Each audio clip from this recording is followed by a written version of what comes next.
3월 31일입니다. 먼저 주님께 드린 후회라는 제목으로 레위기 17장 1절에서 16절까지 말씀입니다.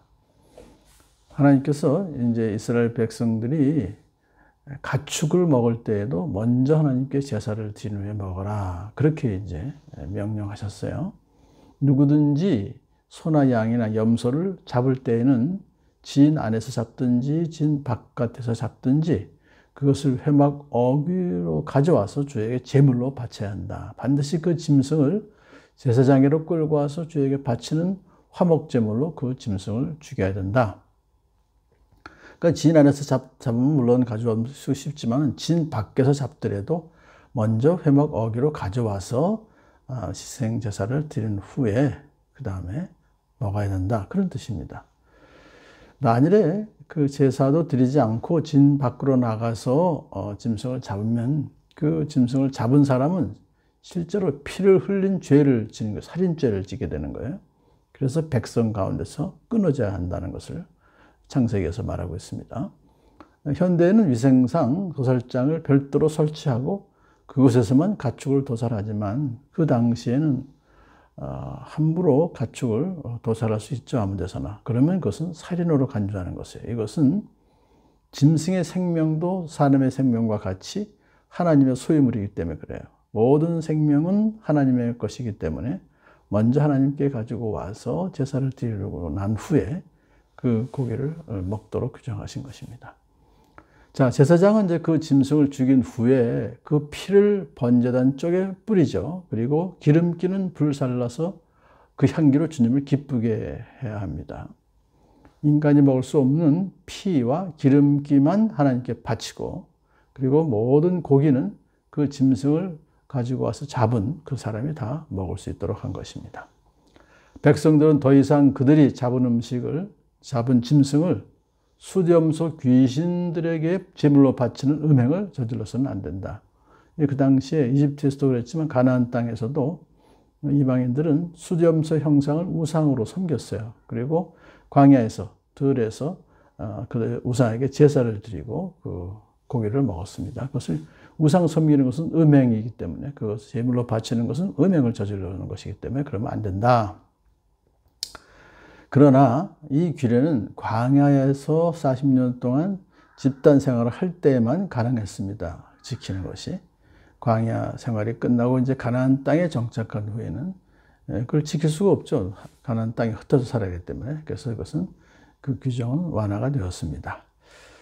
다시 한번 하나님께서는 짐승의 피를 먹지 말라고 엄히 명령하셨습니다. 이스라엘 사람이거나 그들과 함께 사는 외국인이거나 어떤 피든지 피를 먹으면 하나님께서 그를 백성에게서 끊어버리시겠다.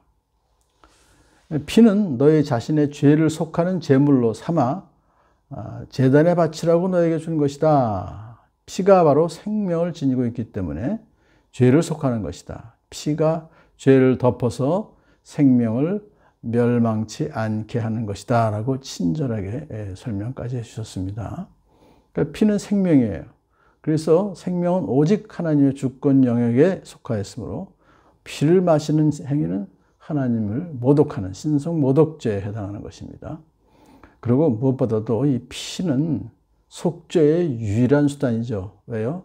장차 인류의 죄를 대속하실 예수 그리스도의 보혈을 여기서 예표하고 있기 때문에 그렇습니다.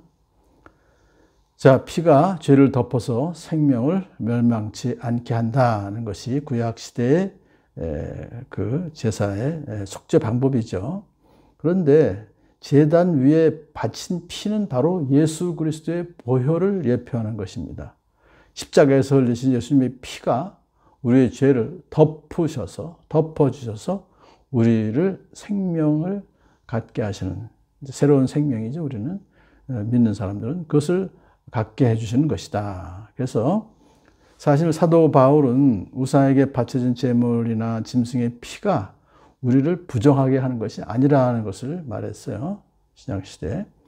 우상에게 바쳐진 제물이라도 다른 사람을 실족하게 하지 않는 것이라면 먹어도 좋다 그랬어요. 그러니까 이 구약시대의 17장이 그대로 지켜지는 것이 아니죠. 오히려 우리 크리스찬들은 예수님의 살과 피를 먹고 마심으로써 영원한 생명, 예수님의 생명에 동참하게 된다라고 예수님께서도 가르쳐 주셨습니다. 이것이 오늘날 성찬식, 주님의 만찬 예식에서 이것이 이루어지고 있는 것이죠. 그러므로 우리는 내 살을 먹고 내 피를 마시는 사람은 영원한 생명을 가지고 있고 마지막 날에 내가 그를 살릴 것이다 라고 하는 예수님의 말씀을 오늘날 우리에게 삶에 적용할 수가 있는 것입니다. 그 다음에 또 이제 집 안에 있는 가축이 아니라 사냥하여 먹어도 좋은 어떤 짐승이나 새를 잡았을 때 들에 나가서 그 피를 땅에 쏟고 흙으로 덮어야 된다. 왜냐하면요, 현실적으로 들짐승을 사냥한 경우에 그것을 희생제물로 드리기 위해서 제사를 드리기 위해서 회막으로 가지고 오는 것은 그럴 겨를이 없습니다. 그런 경우에는 그 피를 땅에 쏟고 흙으로 덮도록 하셔요. 왜 흙으로 덮도록 했냐면요, 가인이 아벨을 죽였을 때 그때 덮이지 않는 피는 부르짖게 될 것이다 라는 것을 하나님께서 말씀하셨죠. 하나님께서 가인에게 내가 무슨 일을 저질렀느냐, 너희 아우의 피가 땅에서 나에게 울부짖는다, 그런 것을 기억하면서 피를 땅에 쏟고 흙으로 덮어서 정결하게 된다, 그런 것을 말해요. 마지막으로 이제 저절로 죽어 자연사했던 한 짐승이나 야수에게 물려 찢겨 죽은 짐승을 먹은 사람은 본토인이든지 외국 사람이든지 자기 옷을 빨아야하고 물로 목욕을 했는데, 왜? 그도 역시 부정한 상태가 됐기 때문에요. 물론 그 부정한 상태는 저녁 되면 다 깨끗하게 됩니다. 하지만은 정결 예식을 해야 된다, 그렇게 지금 명령하셨죠. 이런 짐승들은 모두가 부정한 것이기 때문에 그렇습니다. 이 살아있는 짐승을 먹어야지 죽어있는 음식 먹지 말라고 그랬잖아요.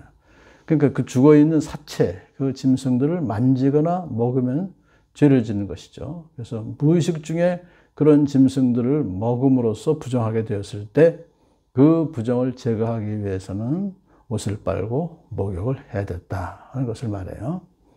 자, 하나님께서 제정하신 이런 정결 의식은 단순히 백성을 괴롭히시려는 것이 아니라 범죄한 백성들에게 속죄의 길을 열어주시기 위해서 그렇게 정결하게 하는 법을 가르쳐 주셨으니까 이것은 하나님의 은총의 규례라고 할 수 있습니다. 그러나 예수님께서 십자가에 돌아가신 이후에 우리 크리스찬들은 죄를 안 지을 수가 없습니다.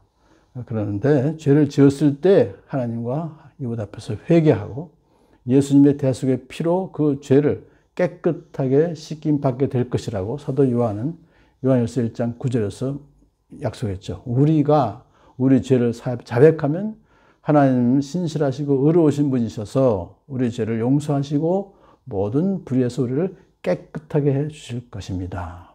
예수의 피가 우리를 모든 더러움에서 깨끗하게 해 주실 줄을 믿습니다 라고 하면서 우리의 죄를 자백하기만 하면 이런 은혜를 입게 되기 때문에 구약시대의 그러한 정결 예법을, 그 취지를 우리가 알고 오늘날에는 예수님을 믿음으로 회개할 때 그런 은총을 덧입게 될 것을 믿는 여러분 되길 축복합니다.